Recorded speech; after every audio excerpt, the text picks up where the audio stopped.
Angka kalih menika Ibu Trihastuti Retnawati made in saking Ngawi. Angka 3 menika Ibu Sukesi Rahayu made in saking Jaten Karanganyar. Salajengipun menika Ibu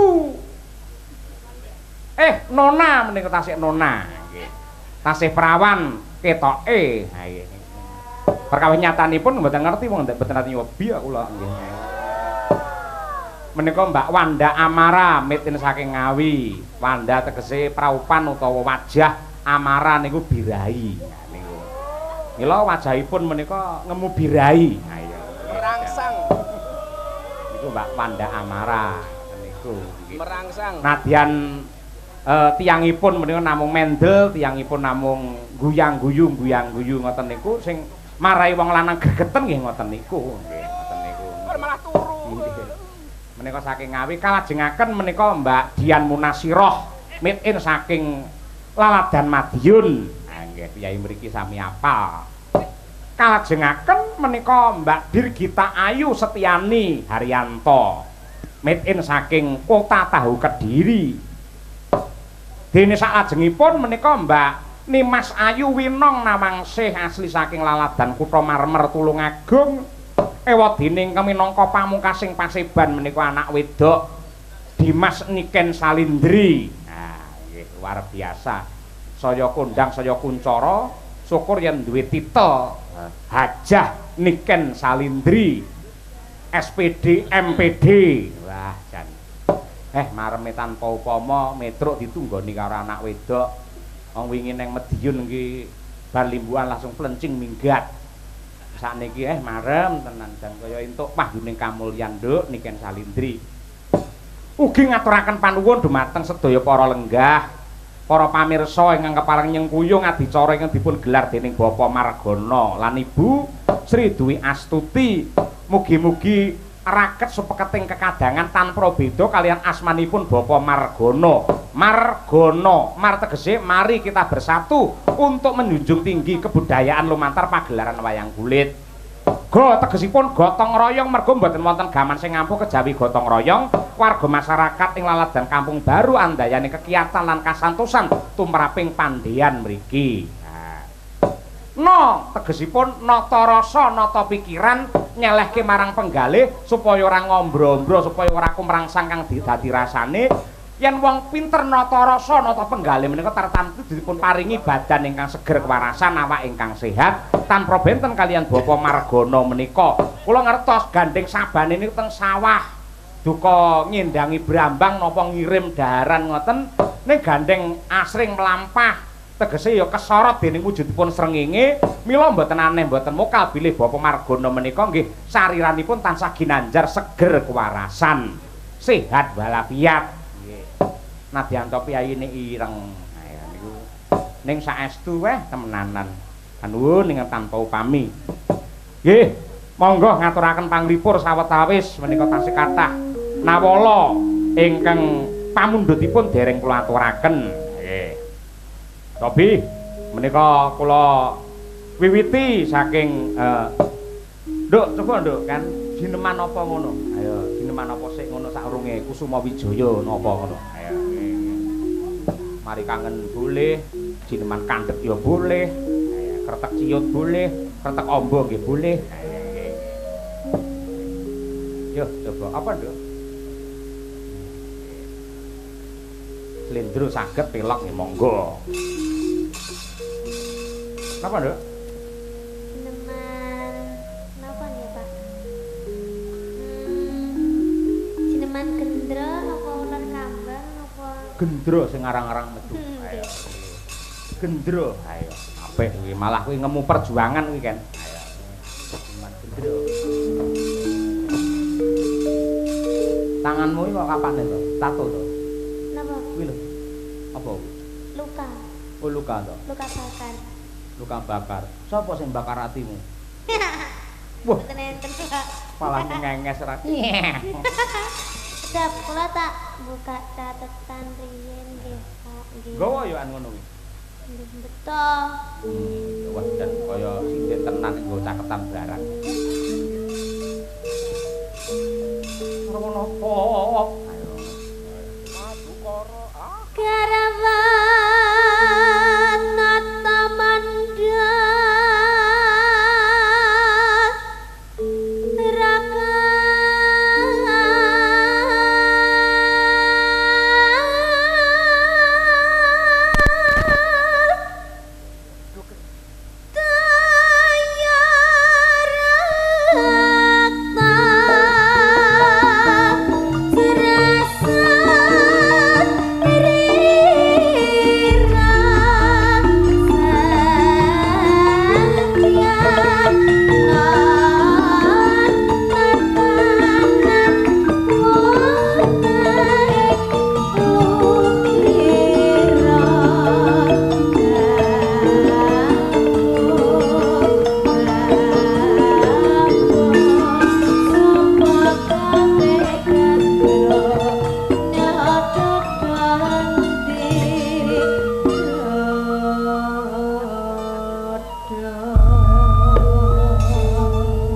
Ampek ki, Truk.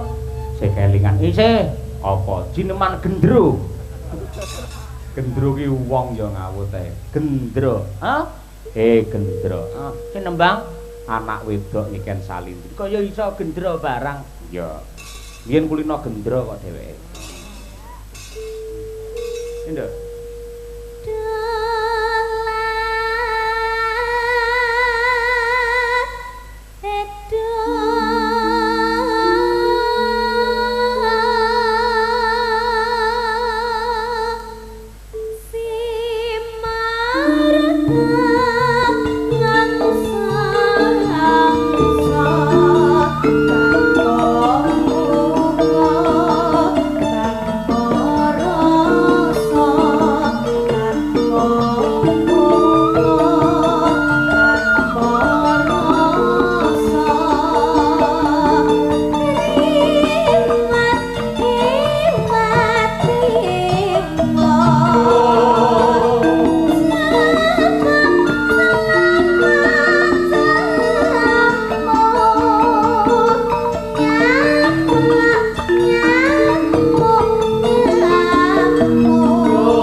Gandeng wibumine dhewe ya dirungkepi nganti tetes sing getih kang pungkasan. Oke.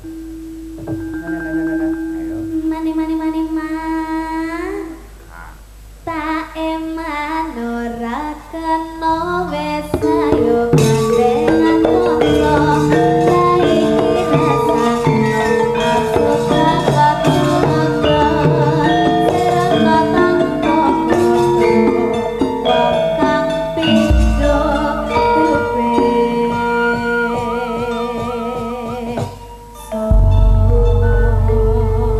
lagu-lagu campursari kae mungkin sekali mlebu ning wayang malah rata-rata sing ditembangke lagu campursari. Yen jineman gendrone nggih campursarian ngono pantes ora? Nggih. Anu lek tiyang niku campursari nyuwun sing keluas iku ten nggih pantes-pantes sae, Pak. Tapi lek Dadi awakmu metu kok mobil biasane nikel mik ta wisan ngono. Ngono langsung. ya ndak pantes to, Pak. Ndak pantes ya. Oh iya iya. Sapa ngerti lek wah nek kan Salindri membuat gebrakan keluar dari mobil. Nembong. Ngono. Oh iya. Ya ora pantes. Oh iya, empan papan ya Nduk ya. Iya. Empan papan. Luar biasa. Matur nuwun tanpa upama. Menika ugi wonten ingkang ngersakaken jineman tetanya kula wakili gendra menika. Nggih. Nyuwun pangapunten. Ya, mergo isih akeh banget iki pamuntut sing rung diaturake. Contone apa, Truk? Iki sing ngersakake gubuk asmara barang. Ya, iki sing nembangi ratune gubuk asmara. Ayo. Sapa? Mbak Birgita Ayu Setiani. Sing kulino saba ning gubuk. Ayo. Ratu gubuk asmara. Yen winongi ratu jaranan. Yen si Mbak Trihastuti Retnawati ya. Kayak ratuku apa-apa blas kan. Ratuku apa-apa blas ora. Bukes iki ratune Kutut Manggung lho ngono kuwi. Iya. Ayo Setiani berdiri, Nduk. Ayo. Ayo Set. Coba kaya apa Set? Ayo. Setiani. Setya iki tegese gemati karo pacangan. Ani iki tegese luweh. Luweh setya ning pasangane. Betul niku Pak, kula niki ngoten niku Pak. Ha iya. Pancen kudangane bapakmu iki dadi wong wadon sing setya karo pasangane. Betul niku Pak, asma Kinarya Jabaya ta Mak. Ning kenyataane ya beda. Lho, beda pripun? Alah. Temangsaku karo wong lanang genjer ra umum. Lho, mboten Pak, kula niku mboten ngoten iki. Semua itu teman ngoten lho Pak. Wah, kabeh kok anggap teman. Iya toh Pak. Oh iya iya. Kan kita kan boleh berteman sama siapa aja, boleh berteman sama cowok, boleh berteman sama cewek, iya loh Pak. Berarti sing kok nggih status kae ya teman kae ngono kae. Teman. Ayo nggih. Iya, kita iki Nadianto nun sewu non muslim ning wah temenanan. Napa Pak? Anggerane apa-apa ya langsung astagfirullahaladzim. Kenapa ya Allah jan ayo. Apik kuwi ayo. Sae to Pak. Nggih. Kan niku kan kata-kata positif ya toh Pak. Betul, positif. Daripada kesandung, diamput lho meneh ya. Lambene elek ayo. Kuwi banyak laku karo Dian biyen melu aku anyaran biyen. Apa nggih Pak? Oh iya, kuwi jenenge sapa? Dian ngono kuwi. Kuwi lek duwe anak aja jenenge Dian. Oleh nyeluk bingung. Lah pamane jenenge Suprino, Supricuk dadi apa? Danang Cuk dadi apa? Lek Dian, ayo. Iya. Yo dibawani. Bir, ayo bir. Nang. Nyingkar nyingku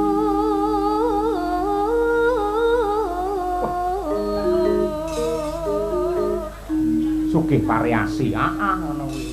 Wong wedok lek sugih ukel ya ngono kuwi. Lho niki kan cengkok khas gubuk asmara. Lah iya, mula ya aku ngarani sugih ukel. Neng gubuk mongko pringe wis jepat kabeh. Sokone kopring ya wis pecah. Ayo, semute pirang-pirang. Lho, tapi gubuk niku hawane adem, Pak. Kok iso? Lho kan iya Pak nek gubuk. Jenengan penate teng gubuk. Guduk iki nggih kok guduk kan. Gubuk iki tengah sawah iki ora iya ora adem ning kuwi malah isis ngono kuwi lho. Lah iya maksudku kuwi Pak. Ngono kuwi. Isis.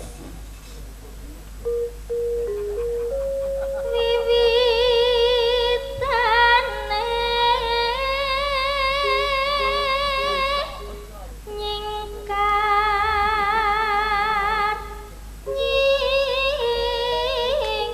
nyingkur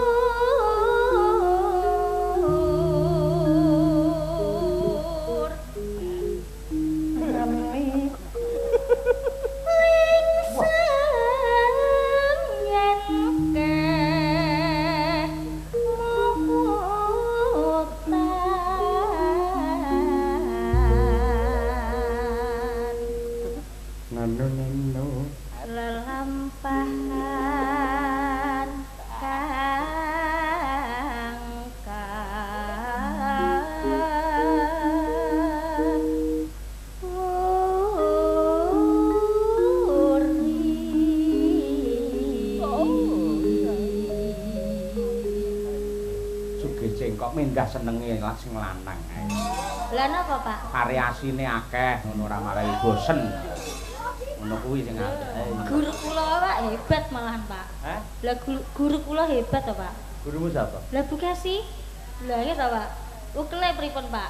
Hebat. Ukele kare-kare iki gurumu nonton kok, Dek.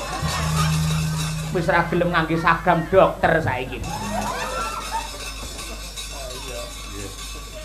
Mongko ngomah iki wis enek blackboard. Wis enek kapur penghapus. Ayo. Blackboard ke papan tulis. Ayo papan tulis.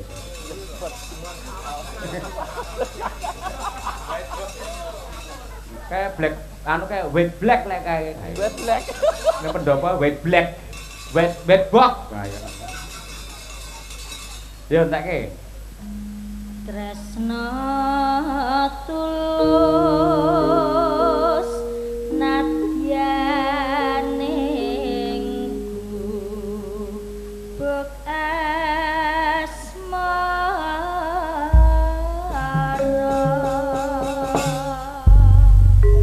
Oke. Yo diaturake. Gubuk asmara dening Mbak Birgita Ayu. Yo.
piye to iki? Ayo. Februari piye le? Alhamdulillah banyu mili. Jope tangise. Yo. Catatan sajroning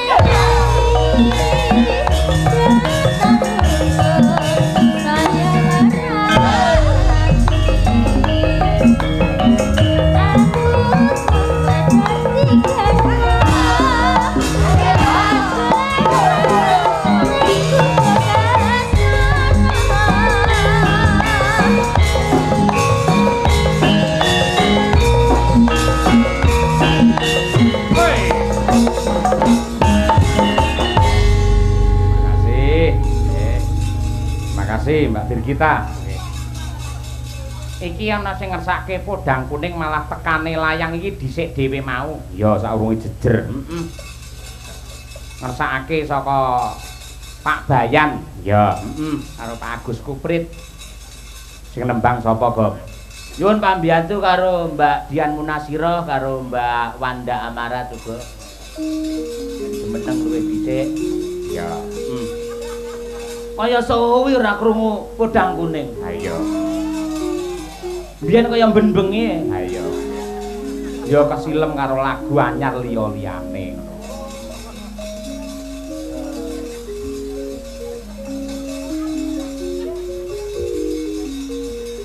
Ayo iki sinden loro ya jos. Mbak Wanda ya jan kaya podang kuning tenan. Ayo. Lah kula, Pak. Loro kuning. Wah, yaene ngompani Dian Asem. Luar biasa lho iki. Iki sing mirsani tak ingok lek sore mau pancen akeh tenan. Walaupun iki wis jam 2 luwih, penonton pasang mata ning YouTube lebih dari 3.200 lho. Nonton akeh ana sing ngejep enggak apa. Disyukuri aja ngono kuwi ra pareng Dian sawetara. Yo, sing senior dhisik, Dian. Sing tuwek. Arep muni tuwek senior. Ora kok Yan, kowe iki kaya sak barakan. Ayo. Kalih sinten? Kalih sinten? Barakane Mbak Niken Salehu. Tak kira Niken Suwarti. Oh iya. Aku ngeling-eling kuwi ra temu. Aku arep kuwi jane ra temu-temu sapa ya kae. Ya, Mbak Munasiroh. Nadyan wujud temong peksi. Sing tas muni mam kuwi sapa? Kuwi partnerku kuwi lek tugas akhir wo temenanan wis klop lek karo aku. Ayo seneng aku. Aku nek nggen apa jenenge TA metu mijo dempel walah ayemku ora umum ae. Iya matur nuwun Mbak Wir. Revisine mung sithik kok. Heeh tenan. Ari nambahi midi karo drum. Ayo.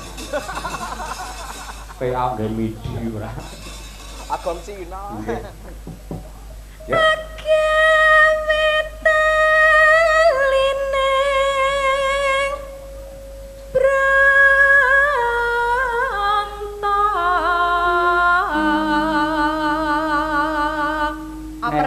Osek to, anu kene ora kok. Wes kono kuwi pimpinane sinden opar-opar ora.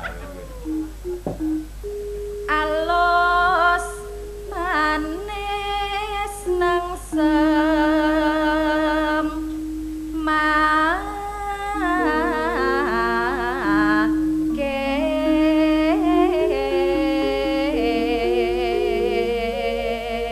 Lek sampean nembang ngono iki garwamu piye ekspresine Mbak Dian?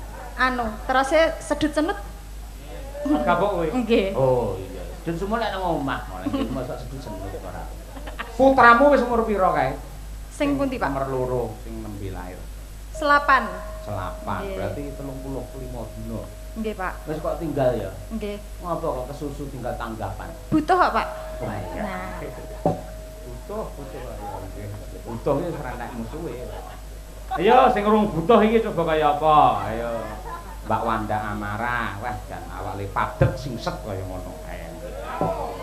Lek dandan aja mekok-kok dandan. daster mekokok ora. Jenengan kok nggih ngematke to, Pak? Hah? Jenengan kok Lah aku ngematke ning lek ngarepe kok ya ning ngarepmu arep tak elekke jane ning tak elene kok mesti mingkup. Eman-eman. Ayo. Wis lanjut saja. Ayo. Iki ning HP ku enek videone.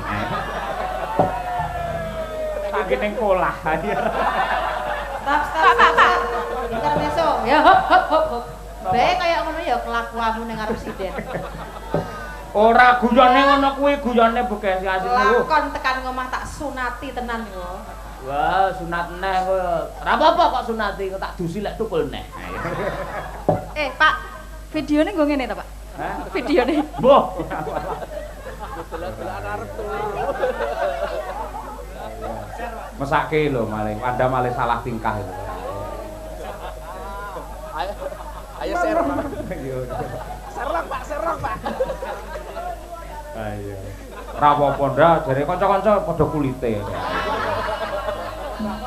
Kapan nek musuh dakon ning kanca-kanca? Ora ning kanca kanca-kanca. Kanca-kanca. No.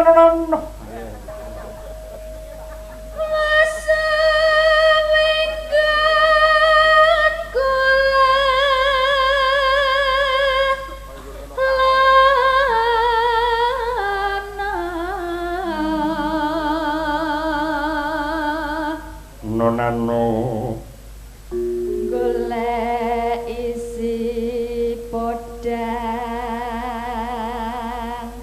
jenar.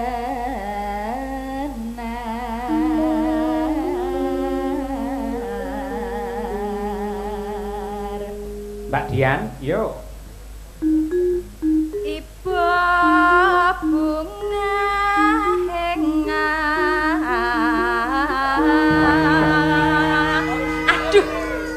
pencet. Piye tau iso ngono kepencet. Sing kok kepencet. Lah kok dadi. Lahir arkaku lahir ya. Tiku. Ya per, ayo monggo sing bar mekokok mau ayo dah. Pali yo gur ngono kae. Mirip-mirip. Ndak. Tak omongi sinden-sinden pas dandan ning nggomu ngene lho. Ngene lho. Gak penak, Pak. Nggih keju to, Pak, lek ngono. Kabeh sinden 7 kabeh wong do apa kuwi jenenge kuwi sila. Ayo, sila. Lah kaya Mbak Tuti kaya anu nggawe celana, nggawe daster celanan Mbak Tuti. Kayet. Pama Mbak Tuti ra nggawe celana ya aku gak nyawang. Ayo.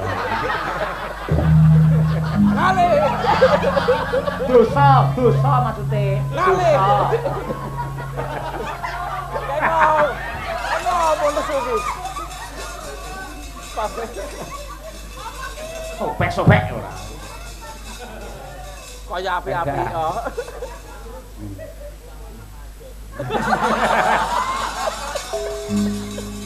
Kalau malah metu maizon barang. Ya ndak? Nyanding bisa dadi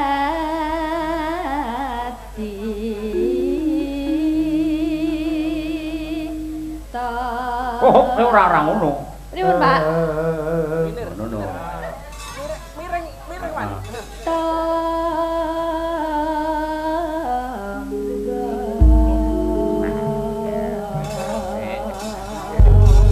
Yes. Kabeh ta. Suarane apik. Monggo diaturake bodang kuninge. Ayo. Podang adalah buruk racah nggih kuwi. Iki khusus nggih biyen. Mesake niken lho bingung apa to kuwi jane. Sunggon dhewe ya. Garape piye iki? Garape lali. Yo, coba kaya apa, Mbak? Kendang. Buka celuk saking Mbak Dian. Kendang sih. Kendang sih. Buka celuk apa kendang, Pak? Buka celuk. Lali kok yo suwe lali. Esok awan neng Nah, ngono kuwi kendang Dian.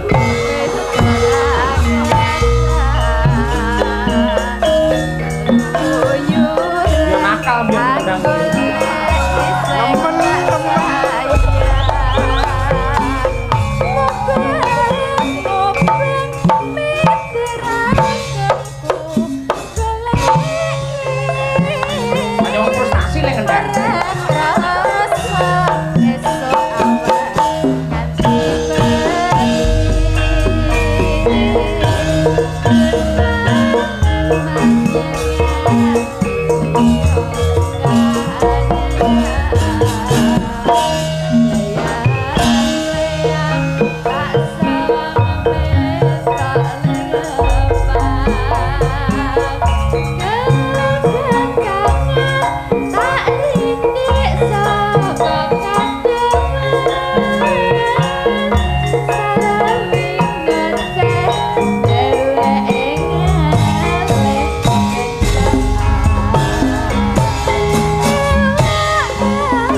Nggih tutupane iki ngampil tutupan lagu jilat yasane Pak B Subono Suwargi sing wingi bar mendak. Ha iya, Rek.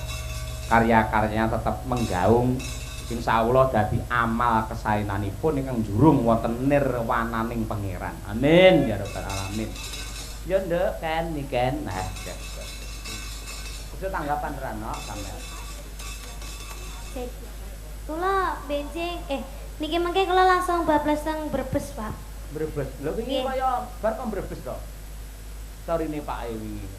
Nggih niku napa enten acara teng Brebes niku nyewa lighting panggung kan videotron kula makane malih ayah bidal riyen. Terus acarane kula kalih Mayangkara tasik benjing. Nggih. Mengke. Teng pundi? Teng Brebes. Aku yang Brebes mini waduh. Mbok mampir ning Solo ngono gawane oleh-oleh apa ngono. Ning Jaten Karanganyar. Mengke ta, Pak? Ya mulihe kok kono Oh, Brebes. nggih, insyaallah. Ya jemeneng lah coba kaya apa. Nah. Biasa ning campur sari ya 5 lagu nih langsung kondur parandene gelem nunggoni bapake nganti yaene. Tur mau ya Pak Margono paring dawuh. Lah anu Pak Soleh ngendika lek dalang niku Pak Cahyo kali Pak Kangko mangke nganti goro-goro waton mboten ndang lunga lho tegese lunga adoh. Bener ya Nduk ngono ya Nduk. Nggih. Nggih. Nggihmu kita ra yakin nggih. Nggih, Pak. Nggih. Nggih. Iki bayak Madang Karanggian. Nggih. Lah piye sesek ya? Mboten. Pas. Pas. Gon mulih ae. Nah. Gon mulih. Sok ning digawa neh bar bodho. Iya, Pak. Inventaris lho. Disewa jenenge. Sewa ya nggih. Matur nuwun kaya ngono iki le. Pengen munjung karo wong tuane ngono iki ben wong tuane marem nganggo sandangan ala Madang Kara. Ayo. Iki Nduk iki ngersake Kusuma Wijaya nggih. Nggih. Sampeyan sing ngaturke genah top. Ayo. Ken Salindri. Ya Nduk, langsung bae gemene wektu. Kusuma Wijaya. Yo.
kangen.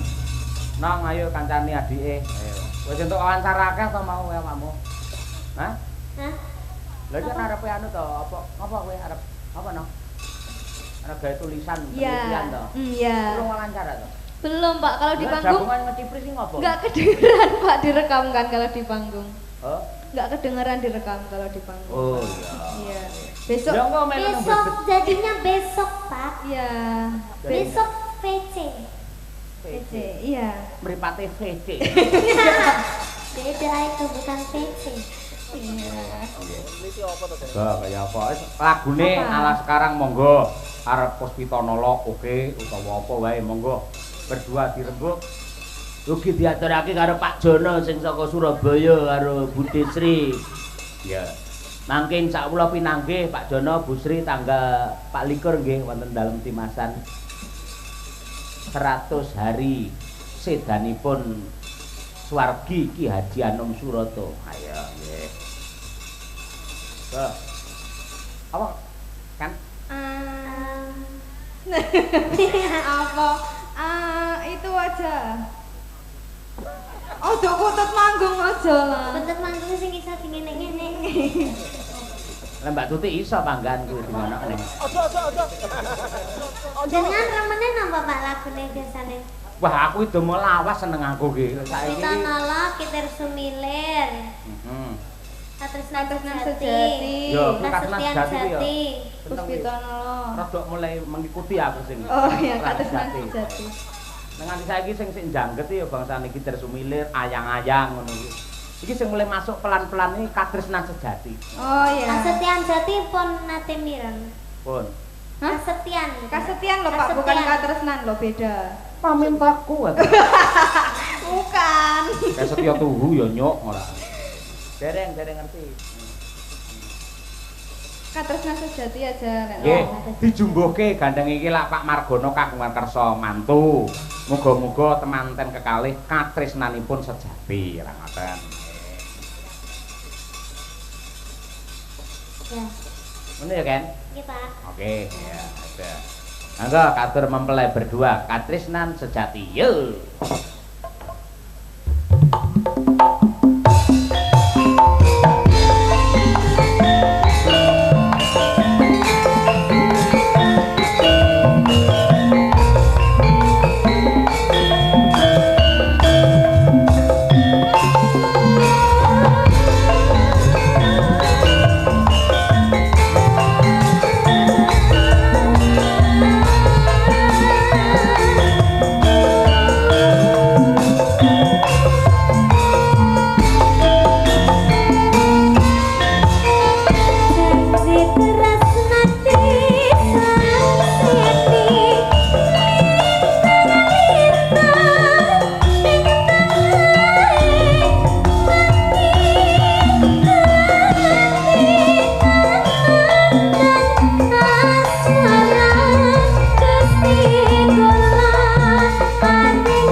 semangatnya do luar biasa iki. Dos. Bar iki mergo ya marhaban ya Ramadan. Mulai bareng itu. Terima kasih. Nggih. Mugi-mugi dados rana panglipuring penggalih. Iki sambunge lakon Antasena Rabi sanggite Mbah Anom Surata mbiyen. Heeh. Mula antagonise kuwi tetep padha karo mbiyen. Ratu Simbar Manyura sing mbiyen iki ketemu nalika pathet menyura karo Antasena, banjur diundurke karo Antasena iki balas dendam mau diperangne karo Tole mau.